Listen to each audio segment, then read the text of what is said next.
आरा शहर के बिलौटी गांव में हमारी मौजूदगी है और सम्राट चौधरी की पुलिस का दिया दर्द। आज ये पूरा गांव दर्द और दंश झेल रहा है और जिस प्रकार से सम्राट चौधरी की पुलिस ने कायराना हरकत की, जिस युवा के आवाज़ को दबाने का प्रयास किया, जिस धोखे के साथ भरत तिवारी के साथ खेल हुआ, जो भरत तिवारी लोगों की आवाज़ बनता था, जो हर एक गरीब के तबकों के गरीब लोगों के साथ परछाई की तरह साथ रहता था, हर आवाज़ को बुलंद करता था और इस लालची सिस्टम को उजागर किया करता था, उसी भरत तिवारी को सम्राट चौधरी की पुलिस ने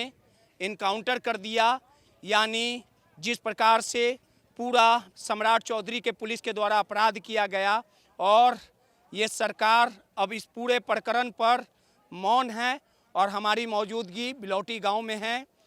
भरत तिवारी, जिसे क्रांतिकारी भी कहा जाता था और हर सिस्टम से वो सवाल पूछता था कि किस प्रकार से गरीब जनता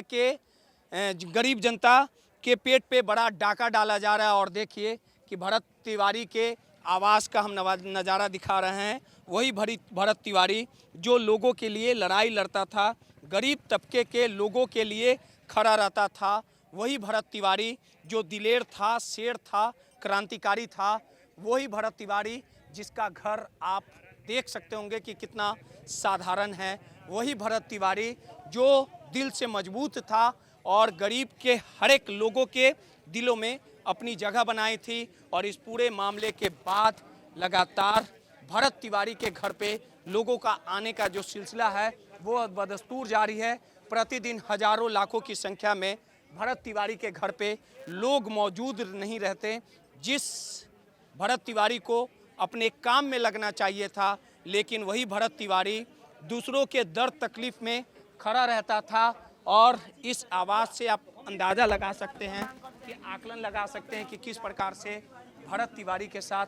जो पूरा घटनाक्रम हुआ, भरत तिवारी के साथ जो तमाम घटनाएं घटी और इस पूरे प्रकरण को लेके भरत तिवारी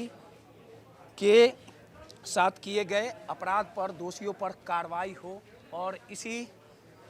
आवाज़ को लेके तमाम जो लोग हैं वो कहीं ना कहीं आवाज़ को बुलंद कर रहे हैं। ये आपको भरत तिवारी के घर का नज़ारा दिखा रहे हैं कि किस प्रकार से भरत तिवारी की जो माँ हैं, भाई हैं, जो पिता हैं, वो कई दिनों से इसी तरह गुमसुम बैठे हुए हैं, रो रहे हैं। ये पूरा परिवार जो है वो रोड पे आ गया, पूरी तरह से परिवार बिखर गया, परिवार में वीरानी छाई हुई है, चीख पुकार मची हुई है। और भले ही जो हर एक दल का राजनेता उनके आने का जो सिलसिला है वो बदस्तूर जारी है, लेकिन जिस प्रकार से सम्राट के शासन में जो तमाम ये घटनाएं घटी उसको लेके हर एक लोगों के दिलों में वो तकलीफ़ है और वो सोला लग रहा है। और यहाँ पे सोया हुआ सिस्टम ये सवाल पूछ रहा है कि आखिर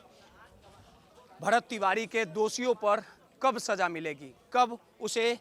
उसी तरह सलाखों के पीछे भेजा जाएगा, फांसियों पर लटकाया जाएगा। कुछ इसी सवाल का जवाब ढूंढने के लिए आज हम बिलौटी गांव पहुंचे थे, भरत तिवारी के घर पे पहुंचे थे और यहाँ का हर एक युवा और हर एक बुजुर्ग शायद सोए हुए सरकार से और इस दरिंदे सिस्टम से इसी तरह का सवाल पूछ रहा है और ये भी कह रहा है कि जिस प्रकार से भरत तिवारी के साथ हुआ वैसे ही सज़ा इन सम्राट चौधरी की दरिंदी पुलिस को भी दिया जाए। सहयोगी मुन्ना के साथ रोहित, माई पीडीएस समाचार, आरा।